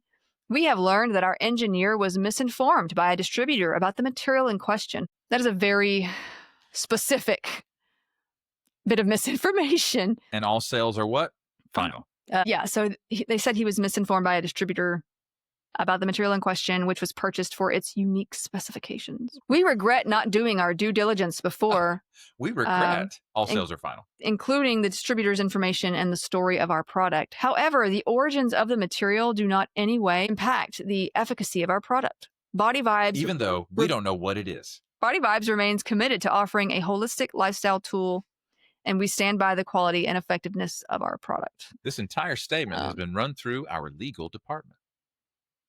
And part of me just wants to test some of these just to be like, 100%. see, I'm going to space. I still hate everything. It's not working. So if you do some digging, the creator of this material is a guy named Richard Eaton. And see, I like to dig. And I love that about you. And he owns a company called Alpha Biocentrics. Scam. Is it a scam yet? He has no background in health or wellness at all, but he has been a marketing expert. That's all you got to tell me. When asked about studies or evidence to back up claims with his material, he has said doing this research would be too costly for his company. He's also told another source that research done on his products is confidential. That's another way of saying non-existent. Okay, so moving on from that, Goop has claimed that underwire bras cause cancer, which she got from this Dr. Habib Sadeghi. Sorry. He is a doctor of osteopathy. But he's also an integrative functional medicine doctor. So he likely got this from a 1995 book titled Dress to Kill by Sidney Ross Singer and Soma Grismeyer. Sorry if I said that wrong, but they claim that the tightness of bras, especially underwire bras, restricts the lymphatic system, which is responsible for draining toxins from the body. Brother, no. They claim that this leads to a buildup of toxins in the breast tissue that then leads to breast cancer. This is not true. Women don't wear bras 24/7. No, and even if the time that they take it off would allow, even if there was restriction of lymphatic circulation, that tight, that's super tight, brother. You've got the wrong bra. Now you can't. That's a corset. Look, I have heard of people getting cysts from wearing sports bras that were too tight. I've heard of that. It's not cancer, but like it's got to be pretty freaking tight. Yeah, it's got to be really tight. Okay. Yeah. And you shouldn't be wearing super tight clothes anyway, because that's uncomfortable. But organizations like the American Cancer Society, the National Cancer Institute, and the Fred Hutchinson Cancer Research Center have all stated there is no scientific evidence to support a link between bra wearing and an increased risk of breast cancer. There was a study in 2014 that completely debunked these claims as well, stating no aspect of bra wearing, including bra cup size, recency, average number of hours/day worn, wearing a bra with an underwire, or age first began regularly wearing a bra was associated with risks of either kinds of breast cancer. Carcinoma, if you will. Our results did not support an association between bra wearing and increased breast cancer risk among postmenopausal women either. So now Sadeghi, this guy, by the way, he's the co-founder of Beehive of Healing, where he sells, you guessed it, supplements. And he has written a lot of books with titles like The Clarity Cleanse, 12 Steps to Finding Renewed Energy, and Mega Zen, Holistic Health for the Whole Family. But these just scream red flag to me. This is what I mean by like taking terms that sound great and using them to push your money-making scams, including books like this. And not all supplements are bad, but the idea, for instance, like boosting one's immunity, like that's just a marketing thing. I know it sounds great. And vitamin C is good for you, but you're not going to be able to boost your immunity past what your body is capable of doing. It's just going to get rid of any excess vitamin like that. Yep. It is a water-soluble vitamin. You're just going to pee it out. I'm sorry. You can take it. It's not going to, I mean, like, you could take too much vitamin C too and have some not so fun side effects. So you can take too much, but you can also spend a lot of money on these vitamins and you're just creating an expensive pee. So, and you can support your immune system with eating a diverse and healthy diet, exercising, getting good sleep, trying to not be stressed out. We're all stressed out, but here we are. Mm-hmm. Your body's... Sorry. Oh, I felt that. Long term, manage stress while we're all stressed out. Who cares? Long term, though, your body's only going to keep the vitamin C that it needs. It's going to flush out the rest. And you can say, well, I took vitamin C and I got better for my cold. And yeah, it's a cold. I mean, it's a virus. You're going to get better typically over time anyway. But for the record, you cannot supercharge your immune system, nor will any food or supplement boost it past what it already is with a healthy lifestyle. Well, you could supercharge it with an mRNA vaccine. I mean, that's just protecting you against a virus by giving you immunity to it, right? Of course, so it's not, So it's better. So it's not necessarily boosting your immune system. It's just sending it a message. Hey, be on the lookout for this. It's like posting wanted signs, you know? Okay, now I'm just going to list a few of the treatments that Goop has promoted or sold because I don't have the time to discuss them all in detail. And there's a lot of these are self-explanatory. So also, not all of these items are still on their site. These are past and present items that have been there, though. And you can honestly find these elsewhere, too, unfortunately. Okay, coffee enemas for about $135. So I feel like we've kind of discussed that a little bit already. Vampire repellent spray. This is for emotional vampires. Are you making that part up? I am not making it up. So Colin Robinson, beware. This is $30. Does anybody have any up, Doc? This is about $30 that you can buy this vampire repellent spray. It's supposed to keep away, like, that's really emotional funny. vampires. I mean, it's basically like crystal. It's like a crystal in this bottle of fluid, and you spray it, and it's like. It'd be great if you sprayed that on your skin, and I was immediately like, "Oh my god, I can't." Amethyst bottle for $84. This is a water bottle with claims of giving you positive energy. It's literally got like a little amethyst crystal in there. I guess you're drinking amethyst water. I don't know. Is it dishwasher safe? Who knows? Probably not. Leech facials. Basically, a leech sucks the blood out, and then you use the blood on your face. There's been like conferences that they've kind of been at where they do these or they support these. There's a similar facial called a vampire facial, I think, and I think Kim Kardashian or somebody did it. One of the Kardashians did it. They get your blood out of a vein, I think, and then they put it on your face as a facial. It's blood. Okay. Sure. I don't know. Or no, they might inject it like underneath the skin. It's something weird, but Ew. It was already there. It's not necessary. Do not recommend. IV drip bars, O2 bars. We talked a little bit about that. The whole IV drip bar thing has been popular. I mean, if you want to get some B vitamins in your veins, you can. It's just expensive, and you can honestly just take B vitamins if you're deficient. I mean, it's not gonna. Whatever. Now, Cambo frog venom treatment. Might be combo. No, Cambo. Whatever. This is more of a ritual practiced by indigenous groups in parts of South America. Outside of South America, it's kind of become an alternative medicine practice that started kind of in the 2010s, kind of recent compared to some of the others. Now, Cambo is a substance derived from the natural secretions of an amphibian belonging to the Philomedusa family.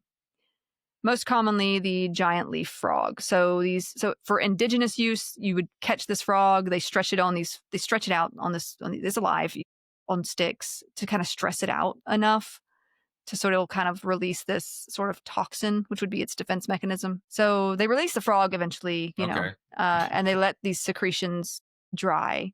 Then small burns are kind of created on the skin, and a small dose of these frog secretions would be applied to the open wounds. Now, in native practice, the secretions are removed from the wounds after about 15 to 20 minutes, which would end these acute symptoms that it causes. And these symptoms include, the effects on humans usually. So the symptoms would be tachycardia, so high heart rate, nausea, vomiting, and diarrhea. Doesn't sound fun to me, but okay. Now, a meta-review of 50 studies in which 11 cases of acute intoxication were examined found that extreme cases have included psychosis, occasionally severe, kidney damage, pancreas damage, liver damage, as well, including toxic hepatitis, dermatomyositis. Dermatomyositis. Esophageal ruptures, seizures, in some cases leading to death. So why? South American natives say it aids fertility, cleanses the body and soul, increases strength, treats fevers, depression, chronic pain, and brings good luck to hunts. But there's obviously no scientific evidence for any of these claims. It's used by natives who attempt to expel panema, which is like what they consider bad spirit, and to induce abortions. Whoa. The secretions are also commonly used in people who suffer from laziness, which is a condition conceived as unfavorable by different people groups in the area and different native groups, because the person has stopped participating socially. I'm like, they would not like me. So I'd be like, I don't want to go anywhere. Maybe they just give want a her break. the frog The frog Bring treatment. the frog. The toads. Bring the toads. Is it toad? Whatever. Bring the amphibians. Yeah. In not South America, where rich, Also known as North skinny, America. rich, skinny white women take other culture stuff and call it wellness. A person's skin is deliberately burnt multiple times, usually on the upper arm or leg, by a practitioner of this, using kind of a smoldering stick or whatever. The practitioner then uses saliva or water to reconstitute the secretions, which are probably in powder form at this point, and then place it on top of the burnt skin. And those having this done would be encouraged sometimes to shout "Viva" whenever one of them vomits into their bucket. Apparently, this is what I'm reading. Okay. I don't. Short-term effects include violent nausea, vomiting, diarrhea, swelling of the face, headaches, and high heart rate. These secretions seem to be vasoactive, and they are absorbed very quickly. So, okay, so that's that. They also sell a meditation band. This is about $350, and it's basically like it's these like futuristic-looking headphones that spit out nature sounds. Basically, I mean, just get a white noise machine, but yeah. And it's supposed to keep your mind on meditation if you're struggling with that. There's also a if I lose $350 for no reason, I'm not going to be able to meditate. There's also the rainbow mat. This is $2,000. It's this mat. Give me 3 of them. It looks like a yoga mat, but it's got gemstones, crystals in it that warm up with these like infrared heat. And it's supposed to relax tension and stress. That's I've never spent $2,000 stress-free. No. Oh, that's yeah. That was so good. But I mean, it's Gwyneth Paltrow. She's got the money. Right. And people who are her friends probably do too. So I don't know. I think she grew up rich too because she's both of her parents. Nepo baby, right? Yeah. And she's actually a really good actress. Yeah, I mean, like I said, I have nothing personally against her.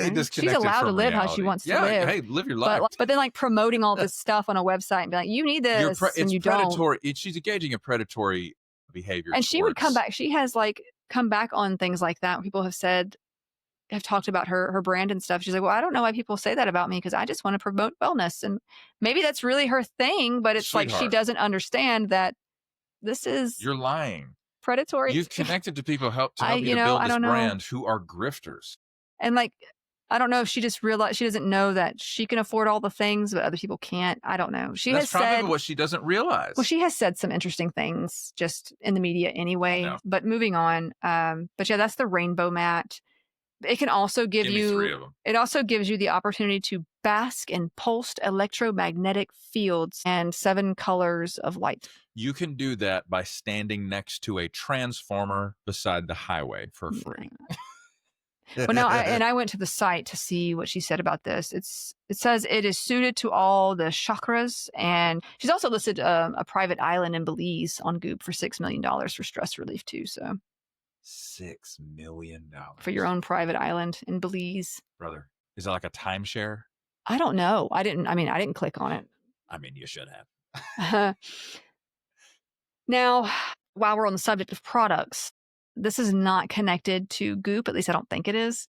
Okay. But yes, one of our lovely listeners sent me a link to this one along with an article that's pretty concerning. We have discussed certain beverages that you can just find like at convenience stores before, like energy drinks, all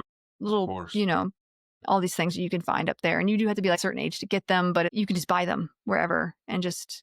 I mean, there may be some things on like warnings listed on them, like they still tiny little warning or whatever, so that they don't get sued. But like, you can buy a lot of these things there. But yeah, adult or THC gummies, things like that. Now, in our day, weight loss supplements had dangerous amounts of caffeine and other substances were a thing. Like you could buy at the counter, which a lotto ticket.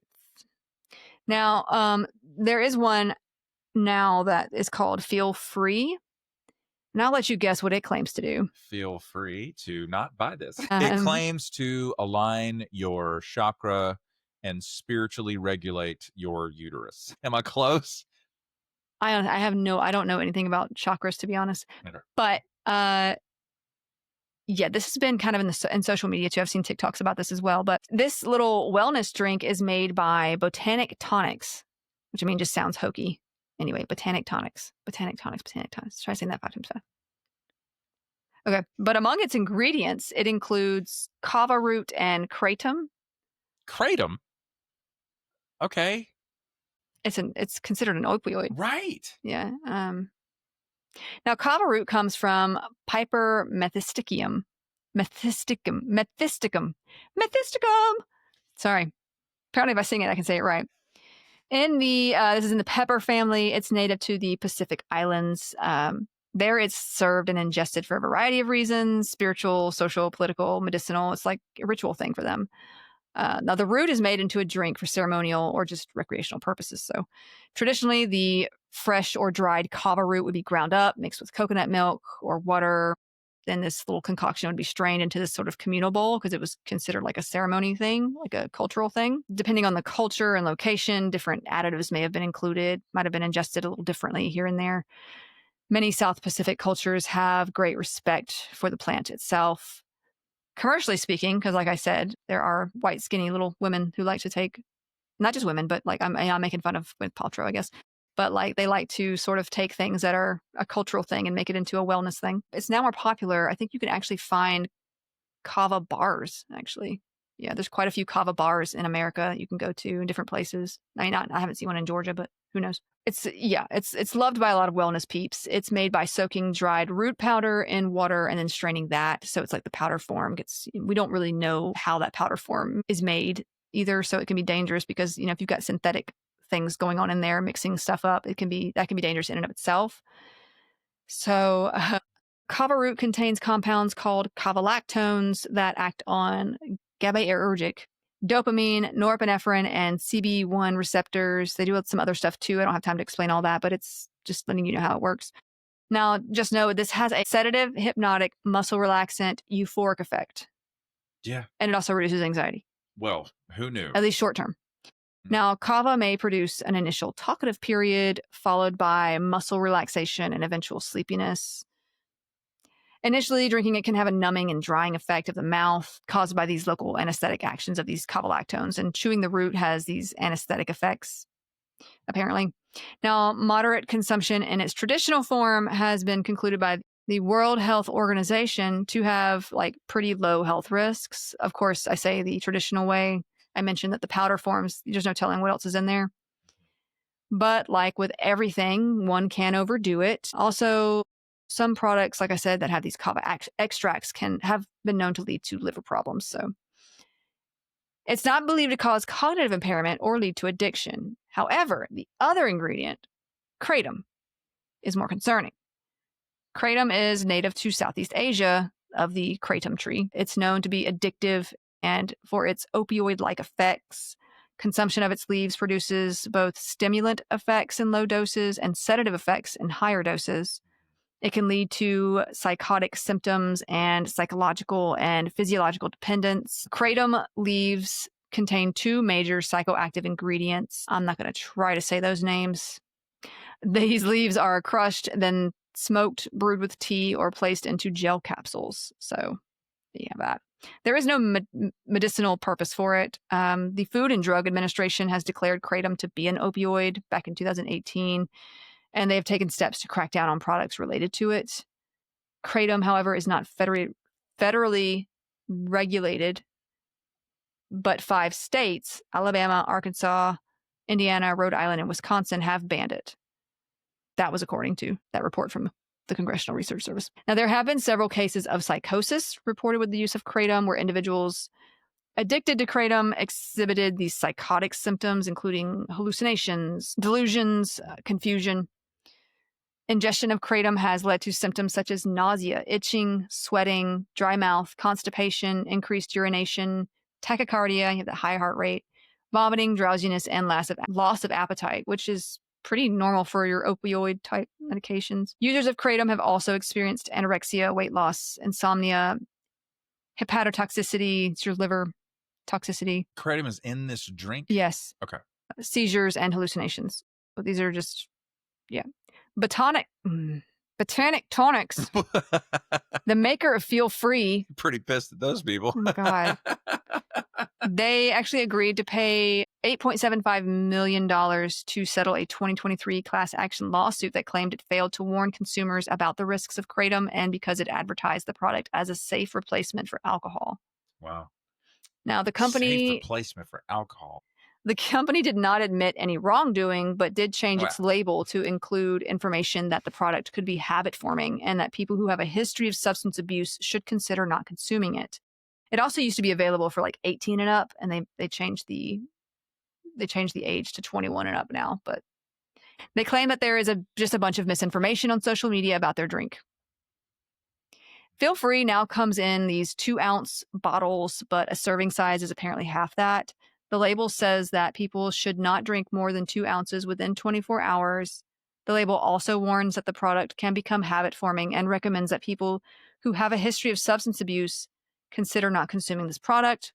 FDA Commissioner Marty Makary had said that 7-OH, which is one of the 2 main chemical compounds found in kratom, should be classified as a Schedule 1 substance alongside drugs like heroin, ecstasy, marijuana. Good Lord. Meaning that it has no accepted medical use and a high potential for abuse. In 2016, the Drug Enforcement Administration, the DEA, said that it planned to classify the compounds in kratom, including 7-OH, as Schedule 1 drugs, but it dropped those efforts after significant pushback from kratom advocates. Yeah, that's not how that works. You're just saying you're not going to do it. So, just this little story. One former consumer, John, who didn't want his last name included, he said that he used to be addicted to heroin and meth, but he was 8 years sober when he tried Feel Free in this local herb store, and like it was in South Carolina in 2024. Herb store? Yeah. They probably sell supplements, dispensary? but also could be that too. It's a very ambiguous term. They probably have things like CBD, but also have things like, I don't know, sage over here, and then like your supplements, and then Brother, that's drinks the and wrong things. place for a sober former addict to be. Yeah. I mean, they could be selling like vape stuff too, which is also not a great thing to be doing. Mm-hmm. Now, he said that this is in 2024 when he first tried it, but he became so hooked on the stuff that he was drinking a case of the stuff every day.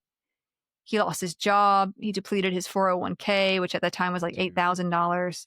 He sold his PS5 and his gaming laptop and everything I had, he said, in order to afford more of the stuff. He didn't realize, I would think like a week in, he's probably thinking, hang on. I mean, addiction is, I don't know. He's been through it before, though.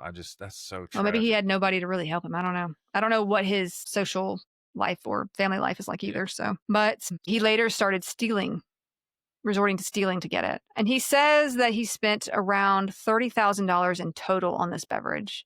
He actually tried to quit multiple times, and he had posted his withdrawal symptoms on his TikTok page to show people how bad it was. He was experiencing intense body tremors, sweating, difficulty breathing, and foaming from the mouth. He also, he was actually hospitalized because of how bad the withdrawal symptoms became. And there's like footage of this, of him being, footage of him being hospitalized. And he was placed on a ventilator, ended up with pneumonia while in there too. He could have died, could have easily died. Now, his experience isn't that uncommon concerning kratom addiction. Medical experts have also been warning against its use. One of these, Dr. Robert Levy, who's an addiction medicine expert and an associate professor of family medicine and community health at the University of Minnesota Medical School, has said that kratom is concerning. I've seen kratom addiction and treated it many times. The drink Feel Free used to be available, like I said, to those 18 and older. Now it's raised the age to 21. Still, there are reported cases of teenagers getting like adults to buy them the drink, especially since it isn't alcohol and adults may not even realize what it is. It's like, well, it doesn't seem like it's that bad. And yeah, there's some recent news about it too, about it becoming more and more of a problem. So apparently it's still an issue, but that is just warning you, don't feel free to not go do that. Or feel free. If you know somebody who's, they might need help with not doing that, not a good idea to indulge in that. So yeah. But yeah, I know that you're probably like, oh my God, is she ever going to be quiet? But that's that's what I have for this week on wellness. Next week I want to talk about some MLMs because like I started writing about that stuff too and looked how many words I had and I was like, this is gonna Part 3 of 7. no. It will be. No. Prepare yourselves, audience. I just know I'm gonna No. I'm gonna See, you underestimate how deep the rabbit hole is gonna go, and you're gonna go down it. And I'm just gonna say it's gonna be a 7-part series. And that's fine. The listeners love it. There's a lot of MLMs out there / pyramid schemes that sell a lot of different products that are like health, wellness. And so, and then they have a legal Armageddon and then they rebrand and continue on. Anyways, we're about to go another hour of, okay. Yeah. All right.